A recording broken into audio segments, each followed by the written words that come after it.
Hello students, आज हम पढ़ने वाले हैं एक और नई मॉडल वर्ब जो कि है वुड। अब जो वुड है वो काफ़ी इम्पॉर्टेंट है और जब हम इसके सारे यूजेस को अच्छी तरीके से सीख लेते हैं तब हमें समझ आ जाता है कि हमारी इंग्लिश जो है वो बेसिक से कितना एडवांस जा सकती है। ठीक है, आज हम वुड ही पढ़ेंगे। तो इसके हम 6 मेजर यूजेस आज पढ़ने वाले हैं, बट उन यूजेस को पढ़ने से पहले हम इसके स्ट्रक्चर्स देख लेते हैं। तो हमारे पास 3 तरीके के स्ट्रक्चर हैं वुड के साथ। एक है हमारा पॉजिटिव, नेगेटिव एंड इंट्रोगेटिव।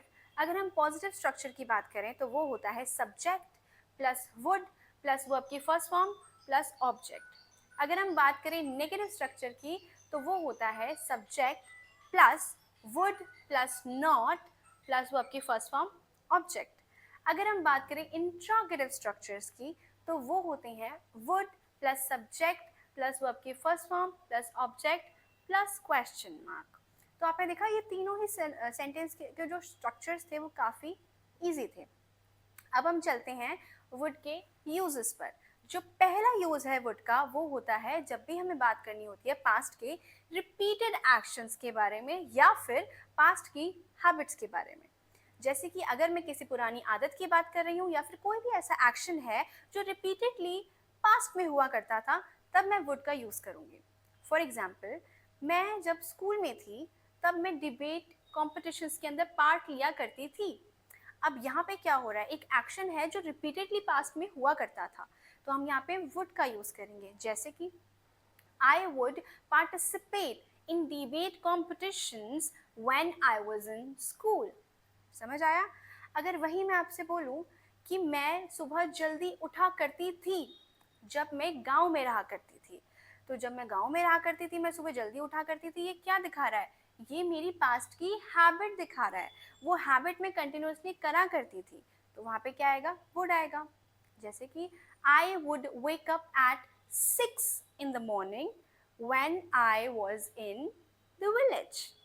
समझ आया किस तरीके से हमने बातों को खेला है यहाँ पे? ऑल्सो आप यहाँ पे एक और चीज़ देख सकते हैं, जैसे कि हमने पास्ट के रिपीटेड एक्शंस के बारे में बात करी है, तो आप यहाँ पे यूज टू भी लगा सकते हैं। That depends upon your. बहुत से लोग जो होंगे वो इन सेंटेंसेस को यूज टू के साथ ही बना रहे होंगे। जैसे अगर मैंने आपको बोला कि मैं हर समर वेकेशन में अपने नानू और नानी का घर जाया करती थी, तो जहाँ करती थी आ रहा है तो आप यूजुअली इसको यूज टू के साथ बना रहे होंगे, बट यहाँ वुड का यूज भी हो सकता है। जैसे कि I would visit my grand parents house every summer vacation. समझ आया? तो ये था हमारा पास्ट के रिपीटेड एक्शंस के बारे में, या फिर हम पास्ट की हैबिट्स के बारे में बात करते हैं तब हम वुड का यूज करते हैं। लेट्स मूव ऑन और हम चलते हैं इसके सेकेंड यूज के ऊपर। जो इसका सेकेंड यूज होता है वो होता है फॉर पोलाइट रिक्वेस्ट। अगर मुझे किसी से रिक्वेस्ट करनी है, बहुत विनम्रता से करनी है, बहुत प्यार से करनी है, तो मैं वुड यूज करूंगी। जैसे कि मान लो एक सिचुएशन लेते हैं कि मैं बाहर से आई और बहुत ही गर्मी थी बाहर, और जैसे ही मैं घर में आके बैठी मैं बिल्कुल पसीने से तर तर हो रही थी, और फिर मैंने मम्मी को बोला कि क्या आप प्लीज़ एसी ऑन कर देंगे। तो यहाँ पे मैंने क्या किया? रिक्वेस्ट की politely, would you please switch on the AC. समझ आया? अगर वहीं हम एक और एग्जांपल लेते हैं, मैं बाहर से आई और मुझे बहुत ज़्यादा ठंड लग रही थी और मम्मी ने घर पे चला रखा था पंखा, तो मैंने कहा यार मम्मी इस पंखे को प्लीज़ आप बंद कर देंगे क्योंकि मुझे ठंड लग रही है। तो कैसे बोलेंगे? Would you please switch off या फिर टर्न ऑफ द फैन। समझ आया? अगर वहीं मैं क्लास में बैठी हूँ और मेरे सर कुछ पढ़ा रहे हैं, बट मैंने 2-3 बार उस चीज़ को समझ लिया, पढ़ लिया, कोशिश कर ली, बट मुझे समझ नहीं आ रहा, तो मैंने सर से क्या बोला? सर क्या आप इस टॉपिक को रिपीट कर देंगे प्लीज़? कैसे बोलेंगे? Sir would you please repeat this topic. समझ आया किस तरीके से हमने पोलाइटली, विनम्रता के साथ क्या की है? रिक्वेस्ट करी है। अब हम चलते हैं इसके थर्ड यूज़ पे। इसका थर्ड यूज़ होता है जब भी हमें किसी से पोलाइटली कोई क्वेश्चन पूछना होता है या फिर उनकी प्रेफरेंसेस जाननी होती हैं। जैसे कि अगर मैंने आपसे बोला आप मेरे घर आए हैं और मुझे आपको कुछ ना कुछ तो देना ही है, तो मैंने आपको बोला what would you like to have, tea और कॉफ़ी। अब यहाँ पे मैंने आपसे आपकी प्रेफरेंस पूछी है कि आपको क्या पसंद है, आप क्या लेना पसंद करेंगे, चाय या कॉफ़ी। तो वहाँ पे आप अपनी प्रेफरेंस बता भी सकते हैं। तो अगर मुझे किसी से कोई क्वेश्चन पूछना है या फिर प्रेफरेंस पूछनी है तो भी मैं वुड का यूज़ करूँगी। जैसे कि मैंने आपको बोला, what would you like to become in the future, आप फ्यूचर में क्या बनना चाहेंगे, आप क्या बनना चाहेंगे, समझ आया ना, what would you like to become in the future. वही मैंने आपको बोला कि आप क्या लेना पसंद करेंगे। मान लो मैं अपने दोस्त के साथ एक रेस्टोरेंट में बैठी हूँ और मुझे समझ नहीं आ रहा कि क्या ऑर्डर करना चाहिए, तो मैंने एक बार उन्हीं से उनकी राय ले ली कि आप क्या प्रेफर करेंगे खाना, या आप क्या ऑर्डर करना पसंद करेंगे। फिर क्या बोल सकते हैं, what would you like to order. समझ आया। तो अब हम चलते हैं इसके फोर्थ यूज पे। इसका फोर्थ यूज होता है जब भी मुझे एक्सप्रेस करनी होती है विश या डिजायर, मुझे मेरी इच्छा प्रकट करनी है, तब मैं क्या यूज करूंगी, वुड। जैसे कि हमने पहले देखा था कि आप क्या बनना चाहते हैं, आप क्या बनना चाहेंगे फ्यूचर में, what would you like to become in the future, ये क्वेश्चन हमने पूछा था। अगर मुझे यहीं पर मेरी इच्छा प्रकट करनी है, मेरी विश बतानी है कि मैं एक डॉक्टर बनना चाहूंगी, तो कैसे बोलेंगे, I would like to become a doctor. वहीं मैंने एक और क्वेश्चन पूछा था कि what would you like to have, tea और कॉफ़ी, और मुझे यहाँ पे बताना है, मेरी प्रेफरेंस शो करनी है कि भाई मैं टी लेना चाहूँगी, मैं चाय लेना चाहूँगी। कैसे बोलेंगे, I would like to have some tea. अब यहाँ पे भी मैंने क्या किया है, एक्सप्रेस करी है डिज़ायर, मेरी विश है कि मुझे चाय पीनी है, तो मैंने वही आपको बताया है। वहीं अगर जैसे कि हमने पहले भी एक क्वेश्चन लिया था कि हम दोनों एक राउंड टेबल पे एक रेस्टोरेंट में बैठे हैं और मैं पूछ रही हूँ कि आप क्या ऑर्डर करना पसंद करेंगे, और मुझे मेरी एक्सप्रेस करनी है डिज़ायर, विश यहाँ पे कि I would like to order pizza, मैं पिज़्ज़ा ऑर्डर करना पसंद करूँगी। देखा आपने कैसे हमने पहले क्वेश्चन पूछा और अब हम उसका आंसर दे रहे हैं, तो हम अपनी डिज़ायर को, अपनी विश को, अपनी इच्छा को प्रकट कर रहे हैं, वहाँ रख रहे हैं। ठीक है, ये था हमारा यूज़। अब हम इसके नेक्स्ट यूज़ पे चलते हैं, जो कि होता है whenever we have to talk about imaginary situation in the present.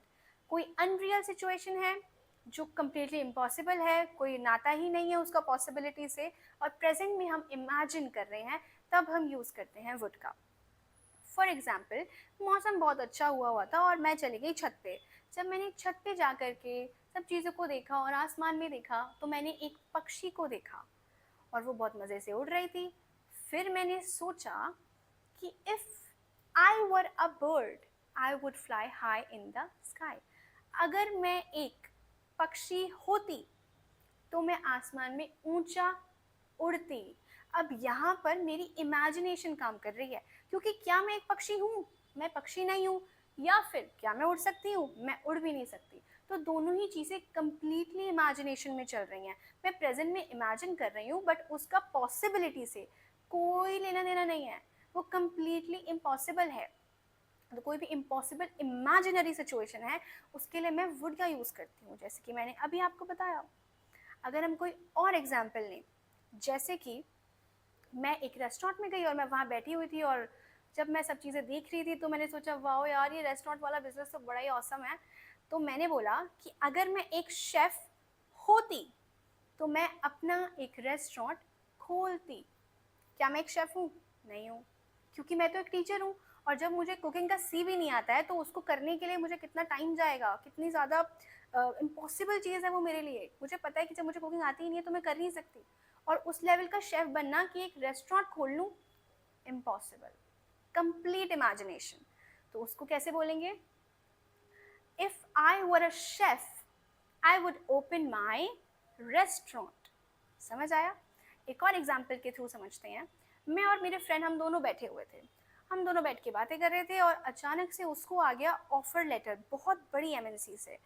अब मैं खुश हो गई कि यार इतनी बड़ी एमएनसी ने तेरे को जॉब ऑफर करी है, लेकिन उसने उसको रिजेक्ट कर दिया। फिर उस शॉक में मैंने उसको बोला कि यार अगर मैं तेरी जगह होती तो मैं ये जॉब ऑफर एक्सेप्ट करती। कैसे बनाएंगे, if I were in your place I would accept this job offer, मैं एक्सेप्ट करती।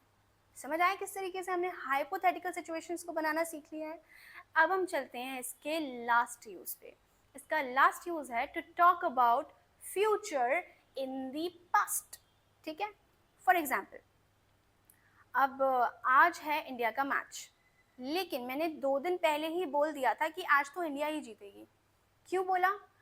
क्योंकि मेरे पास एक तो फैक्ट्स हैं कि हमेशा से ये रिकॉर्ड रहा है कि हमेशा उस टीम के खिलाफ इंडिया ही जीतती आई है, या फिर मुझे पता है कि आज का मैच काफ़ी वन साइडेड होने वाला है, इसीलिए इंडिया जीतेगी। तो मैंने पहले ही ये प्रेडिक्शन कर दी है कि इंडिया ही जीतेगी, ठीक है। और जब इंडिया जीत गई उसके बाद मेरी फ्रेंड मेरे पास आई और उसने बोला, यार तुम तो बिल्कुल बेफिक्र होके बैठे हुए हो, तुम्हें तो कुछ फील ही नहीं हुआ कि इंडिया जीत गई या नहीं जीती। तो मैंने उसको बोला, मैंने पहले ही कह दिया था, मुझे ऑलरेडी पता था कि इंडिया ही जीतेगी। कैसे बनाएंगे इस सेंटेंस को? I already knew India would win the match. मुझे ऑलरेडी पता था। अब मेरे पास कोई बेसलेस चीज़ नहीं है, मेरे पास है, इसके प्रूफ्स हैं, एविडेंसेस हैं मेरे पास। उसके बेसिस पे मैंने कोई प्रेडिक्शन करी है, उसके बेसिस पे मैं कह रही हूँ कि इंडिया जीतेगी। जैसे कि एक और एग्जांपल के थ्रू समझते हैं। मैं और मेरे फ्रेंड बैठे हुए थे और मैं बड़ी ही ज़्यादा टेंस्ड थी क्योंकि मेरा 2 दिन बाद इंग्लिश का एग्ज़ाम है। अब मुझे इंग्लिश में कुछ नहीं आता, बट मेरी फ्रेंड को सब कुछ आता है। तो मैंने उसको बोला कि यार मैं बड़ी टेंस्ड हूँ यार, मेरा एग्ज़ाम कैसे जाएगा, मैं कैसे क्लियर करूँगी। उसने मुझे बोला, तो टेंशन मत ले, मैं तेरी हेल्प कर दूँगी, ठीक है। एग्ज़ाम आया, एग्ज़ाम हुआ, बट उसने मेरी हेल्प नहीं की। अब जब उसने मेरी हेल्प नहीं की तो मैंने उसको जाके बोला कि यार तूने तो कहा था कि तू मेरी हेल्प करेगी, you said you would help me in the exams. समझ आया? तुमने कहा था कि तुम मेरी हेल्प करोगी, बट तुमने नहीं की, तो वो गलत चीज़ है। लेकिन हमने क्या किया, हम फ्यूचर की बात कर रहे हैं, पास्ट में। अब उसने वो कब बोली थी बात कि मैं तुम्हारी हेल्प करूंगी? 2 दिन पहले बोली थी ना।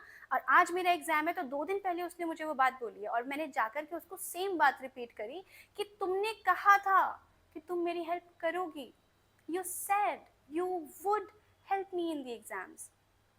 एक और एग्जाम्पल ले लेते हैं, उससे और ज़्यादा समझ आएगा। अब आज सुबह बारिश हो रही थी और जब मैं घर से निकल रही थी, सॉरी बारिश नहीं हो रही थी, जब मैं घर से निकल रही थी तो मैंने देखा कि यार हो सकता है आज बारिश होगी, तो मुझे अम्ब्रेला लेके चले जाना चाहिए। चलो मैं लेके चलती हूँ। मैं अम्ब्रेला लेके निकल गई और जब मैं यहाँ पहुँची ऑफिस में तब मेरे कलीग्स ने मुझसे बोला कि मैम आप अम्ब्रेला लेके क्यों आए हो? और फिर मैंने बोला कि मुझे लगा बारिश होगी, इसीलिए मैं अम्ब्रेला ले आई। कैसे बोलेंगे?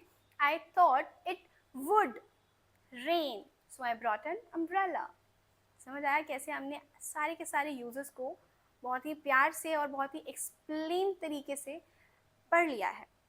अब आपको बस इतना करना है कि वुड के कम से कम 3 एग्जाम्पल्स या 3 यूजेस को कमेंट सेक्शन में लिखना है, ताकि मुझे पता चले कि आपने पूरी वीडियो देखी भी है और आपको समझ भी आई है। ओके, और डिस्क्रिप्शन ज़रूर चेक कर लेना, क्योंकि डिस्क्रिप्शन में हम काफ़ी सारे एग्जाम्पल्स और एक्स्ट्रा इन्फो डाल देते हैं। Okay, thank you so much.